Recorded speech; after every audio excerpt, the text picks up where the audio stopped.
All right. Welcome, everybody, to Art and Soul.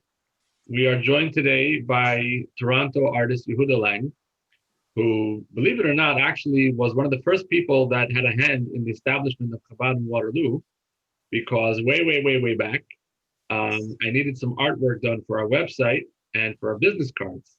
And I asked around, and people said, oh, Yehuda Lang, he's an artist right here in the community in Thornhill. Yeah. And we did a little bit of business then. So this is back. We actually had our 12th anniversary of opening our Chabad house here just now on Sunday. Okay, I was trying to figure out how long ago that was. Yeah, 12 years sounds right. It sounds right. 12 years since we first engaged. And I've been following his work since then. And I'm by no means a professional art critic or art connoisseur, but it's like, the old saying, you know it when you see it. And Yehuda's art has always struck a chord in me. It's always been, I've always appreciated the whimsy. I've always appreciated the broad-mindedness that he brings to the work. And I'm sure he brings a lot more that I never even picked up on. So Thank you. It's a real thrill, a real treat to have Yehuda join our community tonight. And the format that we sort of put together for this evening is a couple of segments. So in the first segment, I'm going to interview Yehuda, ask him a bunch of questions.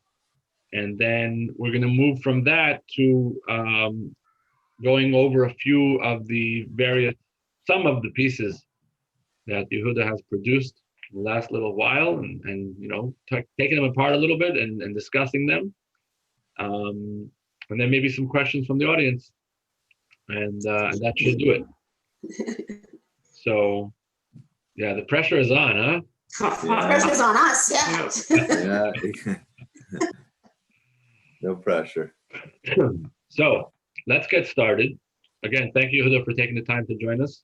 Yeah, thank you. And thank you to me for letting you go at peak busy. Yeah, this is a happy hour, or whatever you want to call it.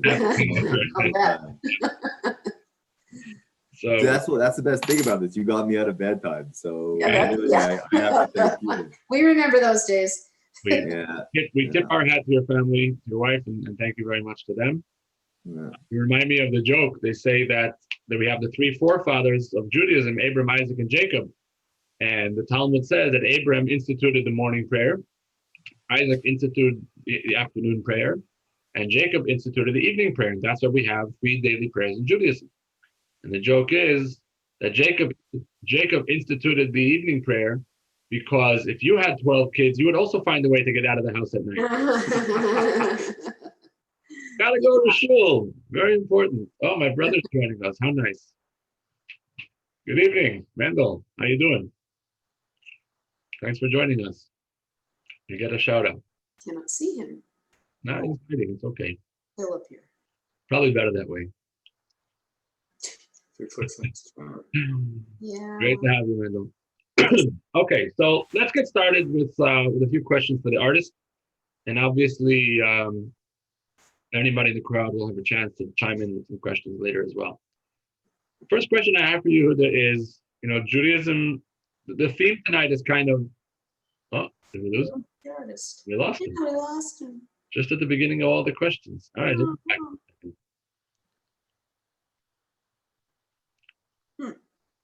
You better come back. He'll be back. Otherwise, he has to do bedtime. Yeah, I don't think I could give a talk on his art, so that's not going to work. Hello. There we go. All right, let's go. My internet shut off, but That's fine. okay. Sorry about that. Like I said, that's the way Zoom works. Yeah. It doesn't. There's always something. So the first question I have for you is, the theme tonight is art and soul and the intersection of Judaism and art and how they work together. And the question I have for you is, Judaism is built largely, to a large degree, Judaism is built on obedience. Like there's a law, there's the Torah, there's a system, and you have to make yourself fit that system. You have to follow the law, obey the rules, and so on, submit to God. Do you find that this ethos in Judaism hinders creativity in any way, or maybe, or conversely, does Judaism facilitate creativity in some way, or is it two totally separate tracks? Yeah, I think that's a really good point. Well, I really believe, and I thought it's funny that you asked this. I was literally just thinking about this idea not too long ago. Like the thoughts running through my head, I find, because I've gone through many points in my life where I wasn't so religious or religious at all, or at different levels of observance. And I feel this idea of what's kind of the most free that you have. When can you, some people, oh, you know what it was? I heard an interview. That's what it was. I saw an interview with I mean, just a clip of it. He's a big recording artist, some musician guy. I don't even remember the name. But then he was talking about how when he has any limits on his creativity, meaning he feels he should be able to dress like a man and a woman, and any limit on his creativity is going to stifle him, and then he can't really be creative if he has any limits. But I understand why that sounds like a nice, trendy thing to say, but in truth, real energy comes from restriction. And there's literally, you can talk about this forever, but there's so many examples. Whenever in my art, I'm giving a project, and I get projects all the time, and there's usually one part of it that's just like, oh, it has to be purple, or there has to be a this in it, or it has to. And I find whenever there's a challenge, whenever there's a restriction, that's where energy comes from. When you have a pressure, a limit, that's where you can create energy. If it's open, if you're completely open to choose from anything, your creativity is stifled. And I know that's counterintuitive, but that is really where first of all, the energy of Yiddishkeit is in the restriction. The freedom actually cripples a person because there's nowhere to go. There's nowhere to work with. Right. The greatness comes out of a challenge. And I for sure have found most of my greatest pieces have been when I've been up against the wall, or most of my great experiences with life in general. So when people say that, oh, I need to be totally free to be creative, no, you have no creativity. You need something to work with. Right. And so it's funny, I was thinking a lot about that. I think there's something to do with the car engine. It has to do with when there's pressure of limitation and energy. And there's many, many examples that you work on better under the gun. You don't work. If you give me a project and you don't give me a deadline, it's that I tell people that, like, don't expect it. It's not coming. I need deadlines and you need criteria. So, and I think that's really where the beauty of Yiddishkeit is. Is within the limitation is really where beauty is. Nice. So it's not an either or choice. It really one flows into the other. Yeah, you need to have a limitation in everything. Imagine being a musician, saying, no, I don't want to play scales. I mean, I'm also a musician. I just want to play whatever note I want to play. Okay, so your music will sound like the way it will sound. But if you work within the scales, there's rules to music, you'll make music. If you don't, you'll make sounds. That is a limitation. That's the same thing with Yiddishkeit. Some people say, I'm a spiritual person, so I don't need these rules and limits. It's okay. You'll be spiritual and you'll pick and you'll do. But when you have a limit, that's where creation comes from. Right? That's the idea of creation was the limit. Right. Anyway, so I don't want to ramble, but that is what creation was, right? It was starting to limit things. Sure. Anyways. Great point. Okay, cool. A little bit of going in a little bit more personal direction. Were you naturally artistic, or did you develop your talent through sheer force of will? And a follow-up to that is how much work must follow talent in order for an artist to succeed?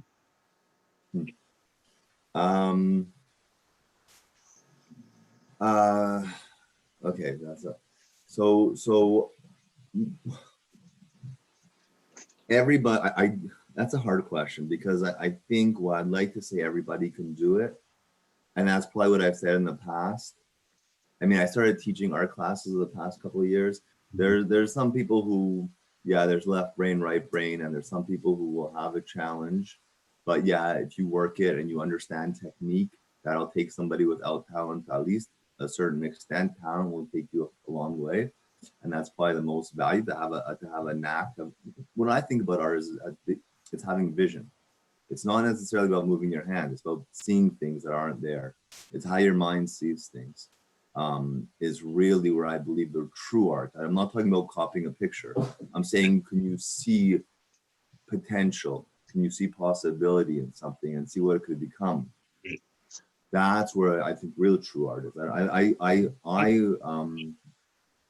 And that takes a certain mind, I think, to a certain extent. But technique, in terms of learning technique, that it could be done, I think, to a certain extent. And sorry, I forgot the other parts of the question, but how it worked with me was why did it come? It came from very interesting. I remember it very clearly when I was about 5 years old. I was out with my mom, and she was visiting some friends, and to keep me I was 5 years old, something like that.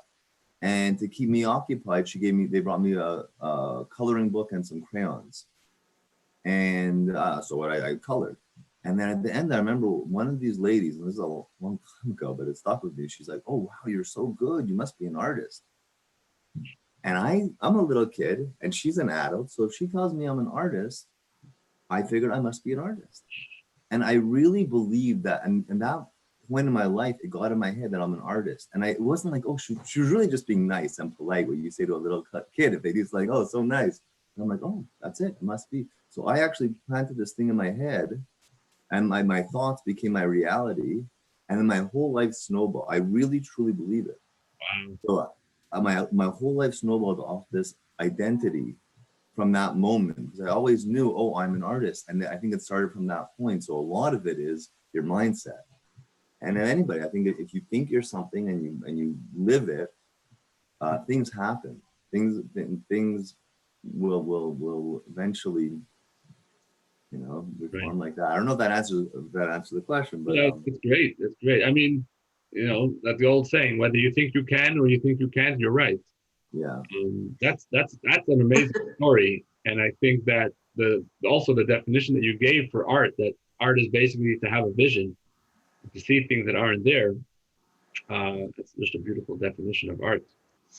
Yeah. And, I would like to hope that everybody has a little bit of that in them. Otherwise, life is very tough. Exactly. And I think in a way, actually in a big way, a lot of people get stuck on the fact, no, art is technique. And then they lose the technique is just there to help you to express yourself, to have the expression. They forget about the whole vision part because they're so stuck in the technique of it, which is, I don't think it is really the art. I mean, it's hard to define what it is. Another thing is that there is this concept I've heard thrown around, maybe you've heard of it. I think it was said about the Beatles or something like that. But in order for anybody to master anything, there's this concept of 10,000 hours. Right. I mean, that's obvious. I mean, that's certain. You can't escape that. There's got to be, you got to roll up your sleeves and you got to put the hours in. So. Right. Great. That's, wow. A lot to chew on there. Okay. Next question. It's kind of I guess it's a bit of a follow-up to the last question, but can anyone be creative, or is that a warm and fuzzy myth? I know you kind of touched on it. Maybe you can anyone be creative, or is that I mean, it's hard when you define what's creative, because there are definitely people, and I find now, I don't know if this is like what happens when you become older, that you start looking at the younger generation and you see, oh, when I was a kid, we used to have to, because I noticed being able to have an imagination, be able to have an imagination and not basically respond to what they're given. Meaning, if I ask my kids, or if I ask kids in my art class, think of a word. Because we have this game, for instance. I might go off too far on a tangent. If I get lost on it, just try to bring me back. Okay. But we have this game that I do. Guys, literally we go around the class and everybody say the first word that comes to your mind and we draw it. So we have this picture at the end and we have to incorporate all the things. So there's a shoe that goes on a boat, that wears a hat. And you go to some kids and you say a word, any word. And they're just like, anything, just say a word. Say your first thing. And they, and they can't. And that's an extreme level. I know it might be under the gun, but I find there's some people who have obviously a harder time. There's certain brains that are stronger at being able to go off the written script, and there's certain brains that have a hard time staying on the written script. Generally, I would think artists, or at least my style of artists, because artists is very wide range, are people who have a hard time staying on the script. Right. And their brain leads them to places. It's more of an exploration. I really think that, I think art should be an exploration. And I think if it was a true exploration, you started like rarely when I make a piece, do I see it, do I say, okay, you know what I'm gonna make it. It's usually not that way. It's usually you start and you see where it goes, and then you see what happens. And then and now if I do this, and now that's more. But there are some people who need to know everything up in front, and their creativity is not that strong, but it's more, they're very good at sticking with the rules. And I was really bad. Yeah. But for a real artist, an artist doesn't paint with a blueprint, basically. There might be some, but I'm not that artist. I would like to believe that most artists don't. Okay, cool. Yeah. Not everybody have an expression. I think everybody has something inside of them that they have to release, that they're a shell, right? We talk a lot in Hasidus about a klipa, and we say the whole world is a shell, and there's a powerful energy in this world that has to be revealed. And if that's what creativity is releasing what's inside of you out to the world to express. I would like to hope that everybody has that, because I think that's what we're here for. Right. Yeah. Maybe some people need a little bit more guidance with it. Some people are more independent, but some people need more help, I think. And this is the thing, because I struggle with this. I think the schools, for instance, I think they do very, very little. I'm talking about elementary schools and day schools, like that, high schools. I think from my experience and from seeing my kids, I have 5 kids who are in the school system, and I see very, very, very little emphasis on imagination and creativity. I see a lot of here's information, now give it back to me. Right. In real life, at least in my experience, much greater value to be able to think and be creative. And it's not just in art, but just be able to come up with your own ideas. Yeah. And that school does, my experience, does not encourage coming up with your own ideas. There's room for improvement. Yeah, I think there's definitely room for improvement. I'm not saying it's not that might exist at some level, but I think I don't disagree with that. I think that's fair. I think that's accurate. Okay, I'll call the principal right after we're done. Yeah. Okay. I think it really. Yeah. All right. Yeah. Next question. Are there Jewish artists out there who combine Judaism and art that are your inspirations, or you take some tips, or they are your muse, as they say? Jewish artists that were there's not really any particular Jewish. There was one or two when I started working. There's one who passed away not too long ago in the Jewish community. His name is Henry Meyer, Lava Shalom. And he was a prodigy artist. His style was different than mine, but he taught me two small details of technique that totally changed my style. In terms of contrast, a lot of my style is about contrast of colors, strong contrast, which to me is what I love. I love strong, which bounce off each other. And that's where I find in my artwork, there's a lot of feeling and expression, excitement. It's from contrast. That was to him. So just as an opportunity to give him a thank you for that. In terms of most of the art that I see, there's a lot out there that I like, but I think most of my inspiration was actually, I think, more from music. I listen to music a lot, and I play music, and I think my art kind of in a way is, I know this is a little bit of a stretch, but kind of representative of music. I grew up listening a lot to jam bands like Grateful Dead and Fish and stuff like that, where there's a lot more improvisation, not so much sticking within the lines, a lot more exploration. And I really think that had an effect on my art, is really not getting stuck and seeing where you can go, how far you can push it. It must be fun to work. No, it's stressful. It's really, really stressful, actually. Really? Because what happens is it's hard to control it.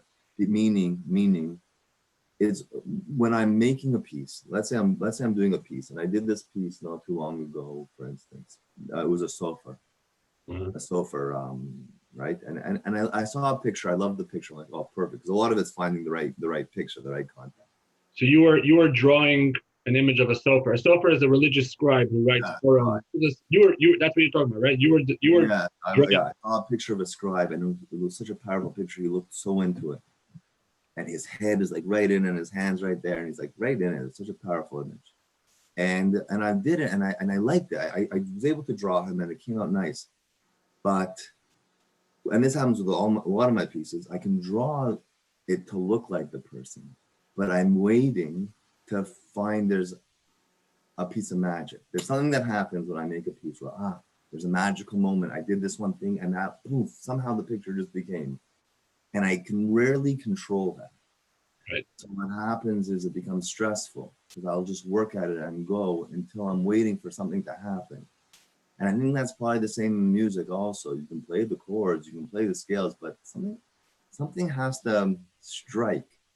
And then you notice that moment. And then you notice that piece. I brought that color out in that shape, and poof, the thing was done. And that you can't control. So it gets very stressful. I forget what the question was for that, but I'm not sure if I answered that. But no, it's great. That was a fantastic tangent. I think just on that note, maybe we'll look at it later. But your piece of the Shabbos Candles, yeah, to me has that pop, has that magic of, there's a vibrancy here. There's a frequency here in the air that you can really pick up on. We'll maybe take a look at that later. Okay, next question. I think you kind of answered this already, but what the heck, it's on the list. Why do you think art touches us so deeply the way it does? Okay, that's hard because it's not really so explained. Like at least it's hard to put into words. I think that's why it touches us so much. You did touch on it a little bit, so yeah, I think that. Yeah, because it's not a word thing. Right? It's not necessarily. We have our thoughts, and then we have beyond that we have our words, like the higher up level. Like it also talks about simplicitous, but there's a higher part of us that's a part of us that's before words, right? Once it comes down into words, it already has tangibility, but there's a part of us that's deeper, which is, talk about the shofar, the whole idea of the shofar, sound, and art, or what we appreciate. Like, why do you like ice cream? Why does a piece of art speak to you? I think it's beyond words. Once you can tap in, once you can strike that part of you that's before words, it's before expression.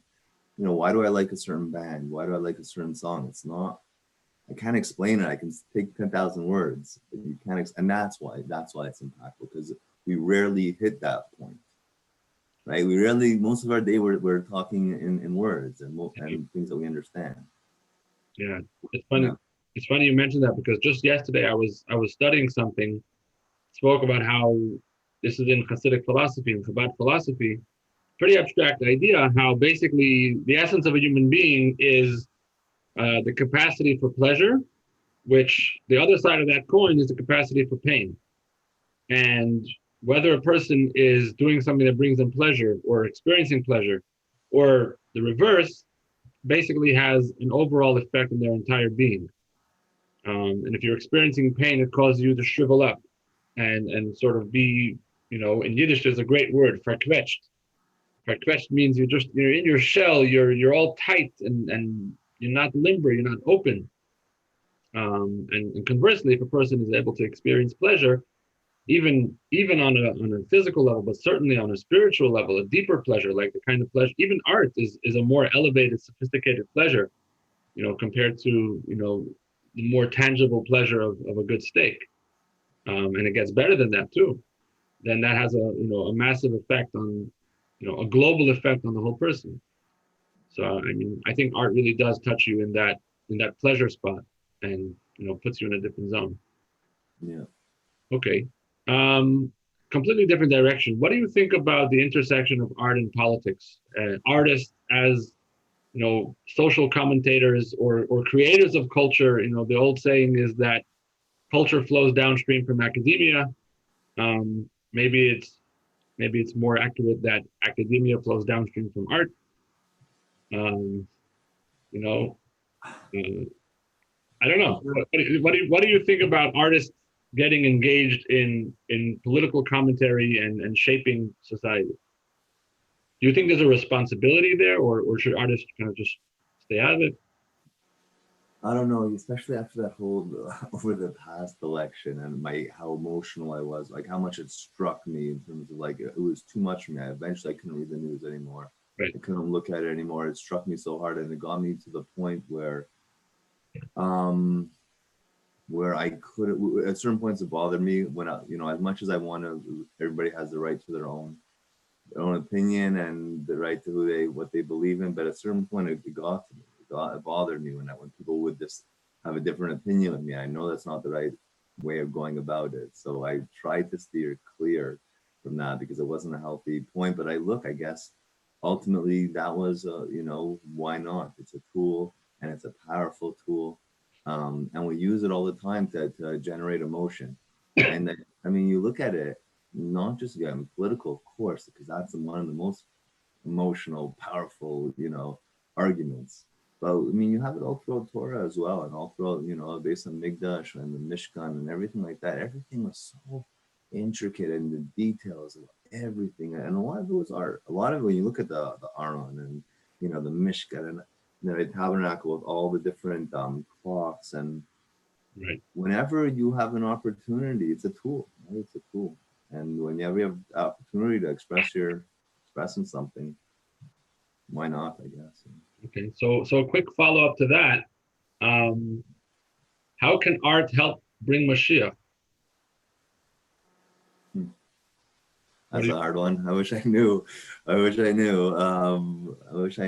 what I do think about that, as little as I understand about what that is going to be, and as much as we wait and we think it's coming, and it is coming. But if I had to make if I had to say, what can I connect art and Mashiach, which I think there is a very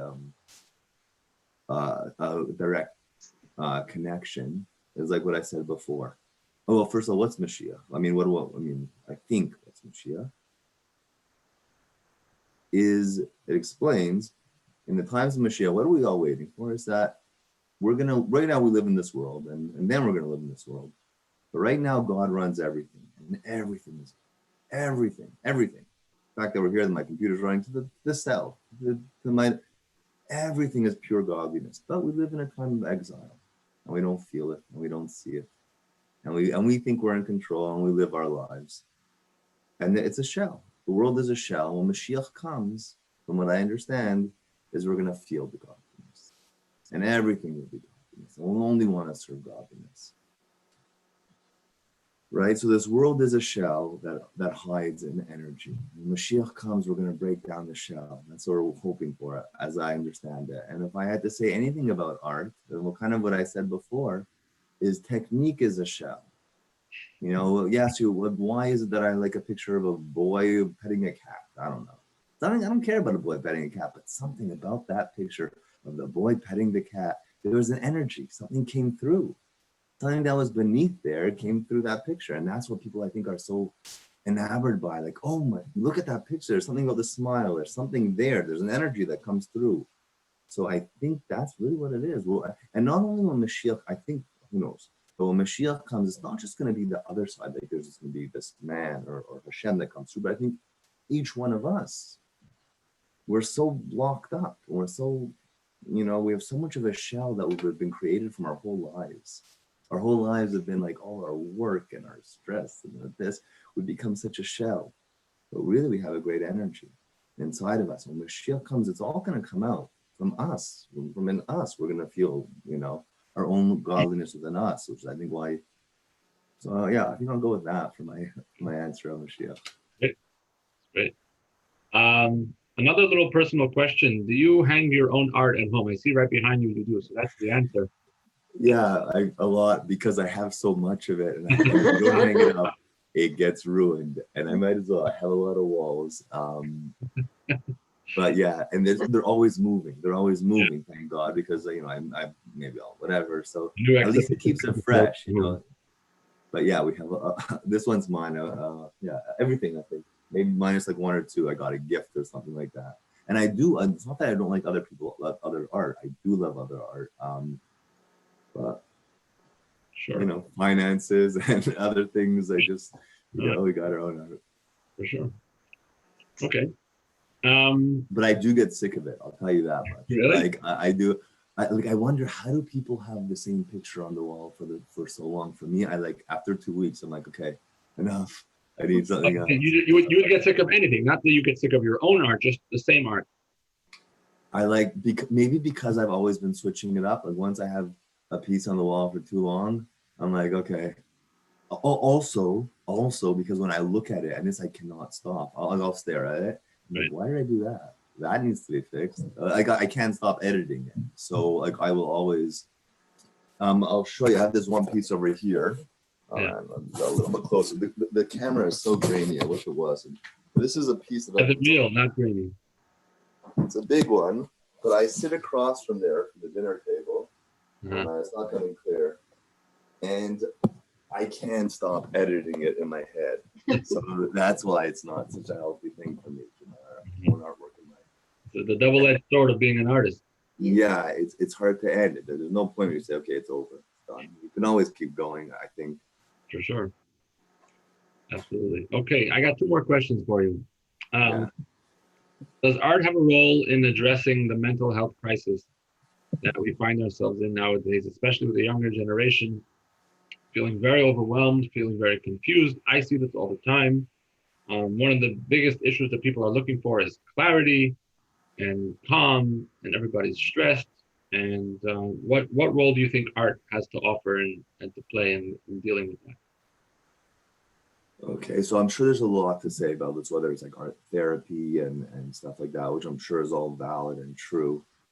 But off the bat, the first thing why it's so at least therapeutic to me is I think now, and I think this is true, that right now, especially in COVID, a lot of people who have addictions are becoming more addicted to those addictions, whether I'm not just talking about like drugs or alcohol, I'm talking about like social media and like Netflix for all these things.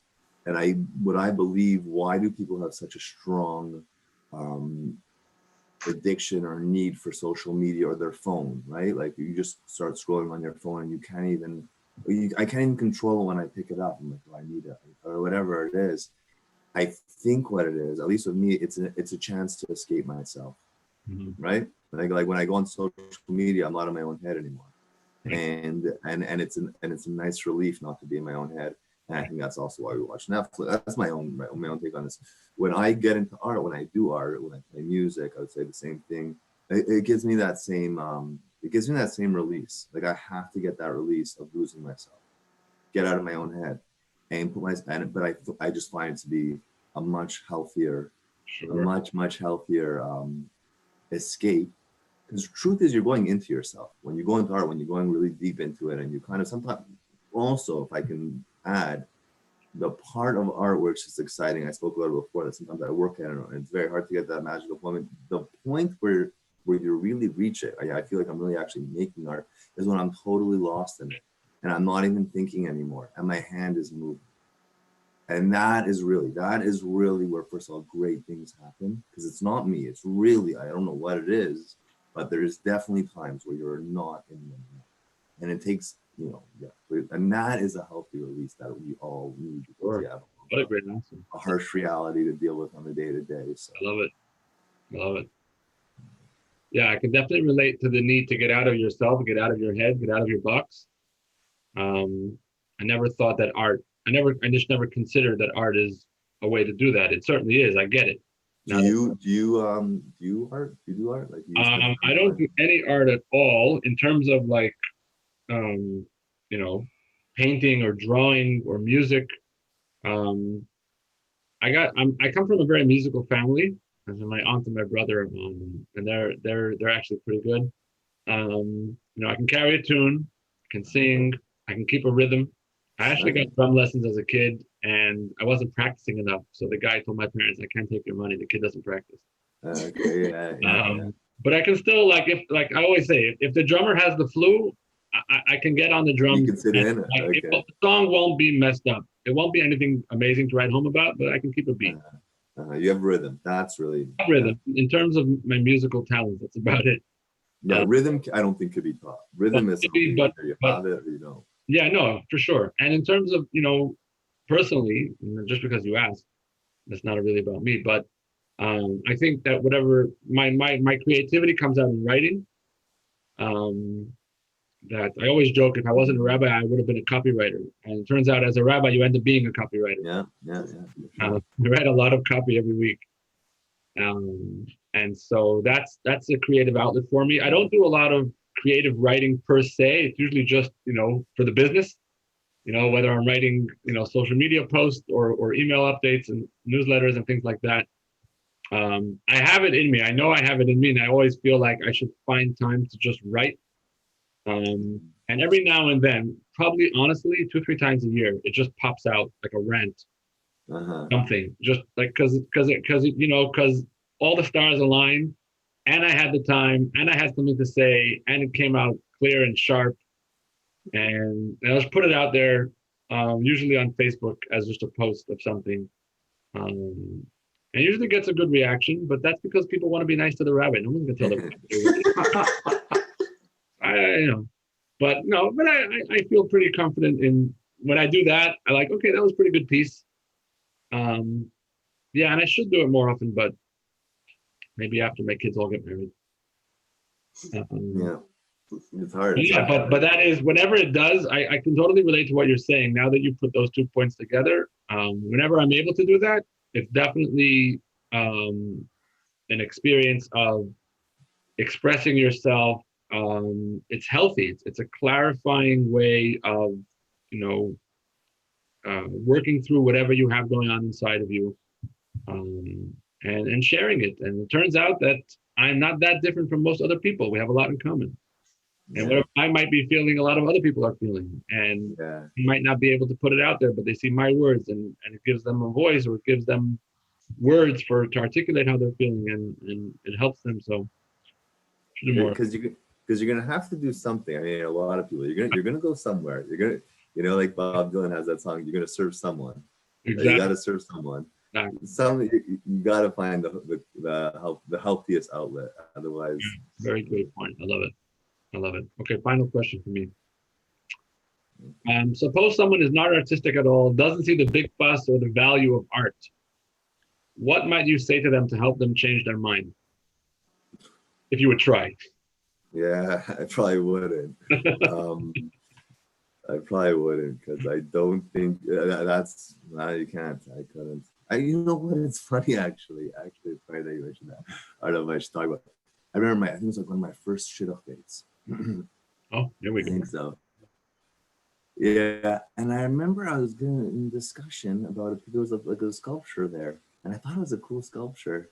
And I remember the person I was on the date with had nothing. Like there was zero there. I was like, what do you mean? Like, how do you not? I don't know. I remember being like taken aback when they were just like, no feeling, no nothing. Like, anyways, I don't think that I would probably stay away from that. I don't think it could be either. It's convincing somebody to like pizza. Either you like it. All right. Fair enough. Consider yourself. And if you don't like pizza, that's the same thing. It's surprising when you hear somebody who's like, "What do you mean you don't like pizza? Are you normal? Are you a human being?" Yeah, exactly. Perfect. So if you like my art, nephew doesn't like chocolate. I thought that was just like, breathing air. I don't breathe air. Okay. That's all I Okay.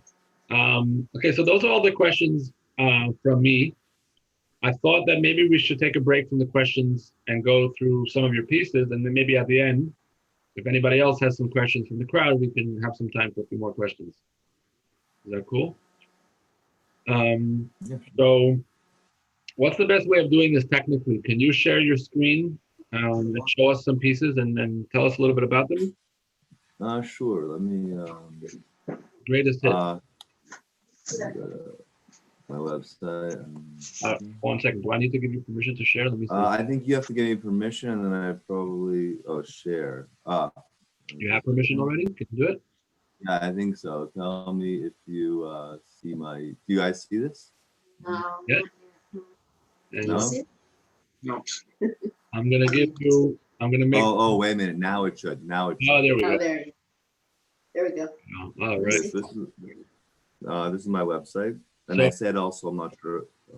So just 1 second, if I can interrupt Yeah, before you start. For anybody who's here or watching or listening, the website is Yehuda, Yehuda, Lang, Lang.com. Yeah.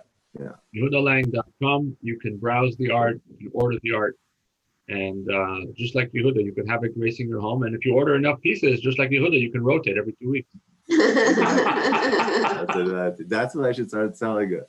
I should use that as a market. And also, please mention that I said anybody for this evening or whatever. Oh, right. I forgot. So Yehuda has very graciously offered a discount code for anybody who wants to buy. Again, there's no need to buy. There's no obligation to buy. But if you're inspired, you're interested, if you use the code Waterloo at checkout, you will save 18% off the retail price. So yeah. All right, let's go through. We've got very diverse topics here. Let's see what you got. Yeah, so a lot of it's based off music or Jewish topics, but I like icons as well. Oh, here, by the way, is the sofa. I'm sure if I can make it any bigger. Okay. But so here I drew the guy. I knew I had him, and then it wasn't doing anything for me. But then once you threw the letters behind, and once certain things happened, then there was the flow upwards. I remember I just saw it. I saw that kind of smoke rising from it. This is really a much longer piece, but for this website, it's short, but it's really about half the thing higher. So it looks like it's elevating and kind of going up, and I kind of just saw that. And I felt like he was channeling. I felt like he was channeling the letters. Either it's going into him or it's going out from him. I've heard different people say different things. Yes, and then a lot of my things are based off letters as well. The Hebrew alphabet becomes Oh yeah, I should mention on that note with the letters. Any of you who have been to our shul and you've seen the one-way glass that we have in the mechitza between the men and the women, so there's a pattern, an artwork of letters that's on that screen print that was also done by Yehuda. So it's just a pattern of letters of the alphabet. yeah, Beautiful pattern, and that was Yehuda's work as well. Oh, that's the Shabbos Candles one. Can you highlight that for a second? yeah. That was one of the ones that I really liked. Yeah, thank you. This one, yeah, it's also about finding a certain power, also what I think is common in my pieces, which should be is movement. Mm-hmm. I think for an art piece to be good, for it to really hit, it has to have movement. It has to have a flow. It can't be static. So that's why, like with this one, for instance, and a lot of my pieces, they have a lot of lines up and down. There and I think what a good art should do is it should lead your eye effortlessly through the painting. There should be a direction with any good design, whether it's for art or graphic design or anything like that. There has to be a travel of your eye. Otherwise, your eye doesn't know. Your eye bounces back and forth. It should settle on spots and it should move. I think it should. So and also very cool. it also gives it life. And that's why sometimes I get back to the question: why do we feel art? Because I think when there's movement and when there's a kind of a relationship, a give and take, that that's that should be what happens with art. Again, here you have these things behind here which are going up and down and outwards. So to me, that's the kind of movement. Again, I guess you find as I choose with a lot of these. This is Miles Davis, right? I think it's an album cover. So a lot of music sources, and I guess landscape. Here's one of my earlier pieces of the Rebbe, which I haven't done more of him. I feel like I should have. Wow.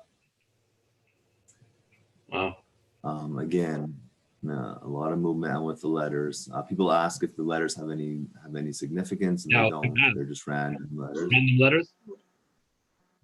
Totally random? Like whatever comes to mind, that's the next letter you put down? Yeah, it's actually more than what comes to mind, but more what fits in the negative space. Okay, Okay. right. That's why, like in this piece, why it's like a puzzle, right? So what letter, and again, the whole idea of seeing what's not there, that's like a very simple exercise in trying to see what's not there is do this and figure out, well, what letter can I mean, that's one level of seeing what's not there. Then there's other level of seeing like just an idea. Yeah, here's a piece that I do a lot more as a gift or whatever, like where you put a person's name and it's, Oh, cool. yeah, this one happens to be one of my favorites. Archie?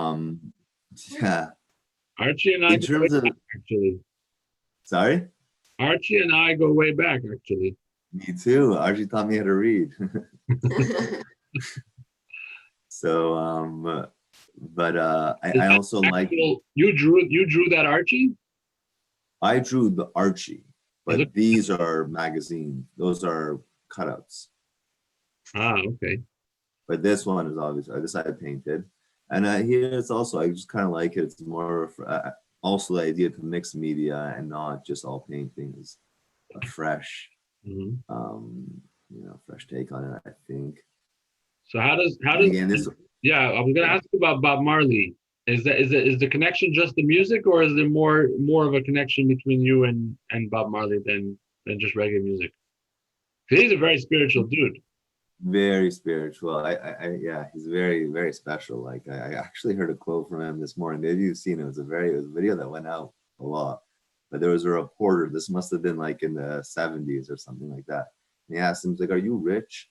He says, "What do you mean rich?" You see this video? He's like, "What do you mean rich?" He's like, "Do you have a lot of possessions? Do you have a lot of money?" He's like, "That's rich? That's not rich." It's like, to me, rich is life.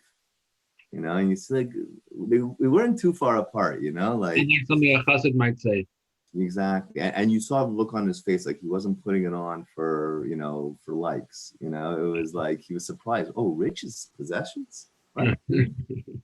But this I did because I love the hair. I'm like, oh, that's going to be a lot of fun to do. So that was really also why I did this one.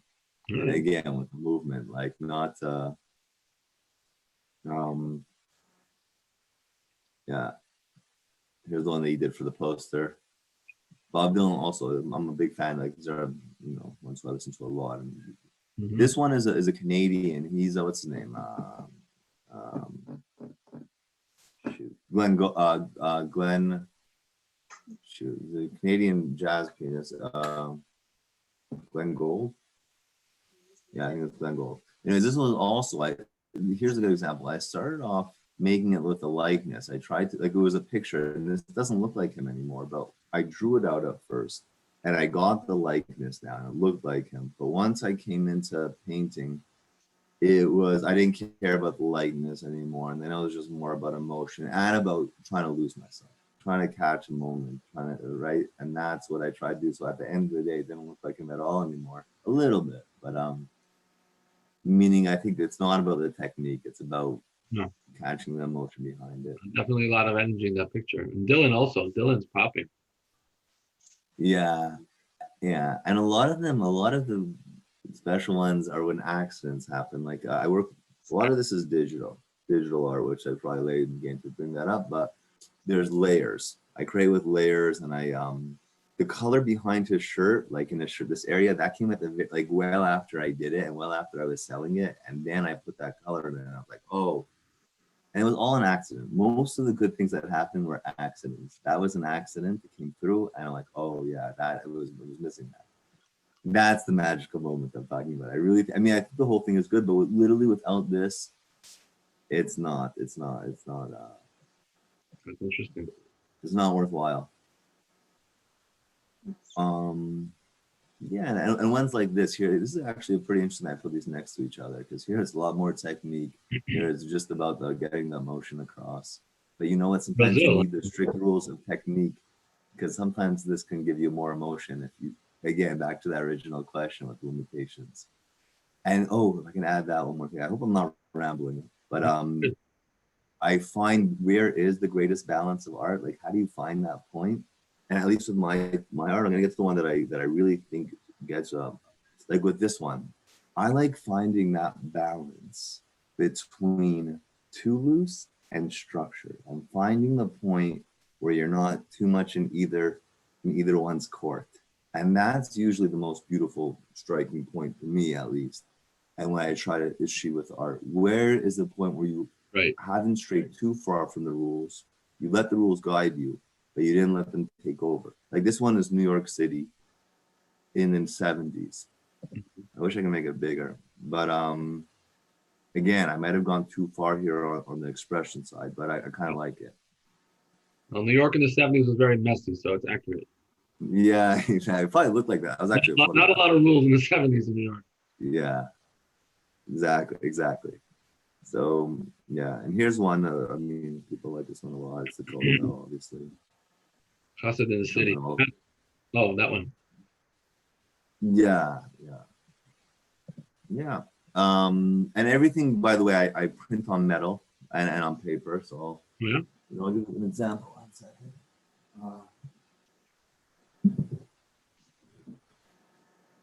Wish it came through better. Oh, actually, we're not on the screen. I forgot. I'm not sure you can see it. No, we can see you.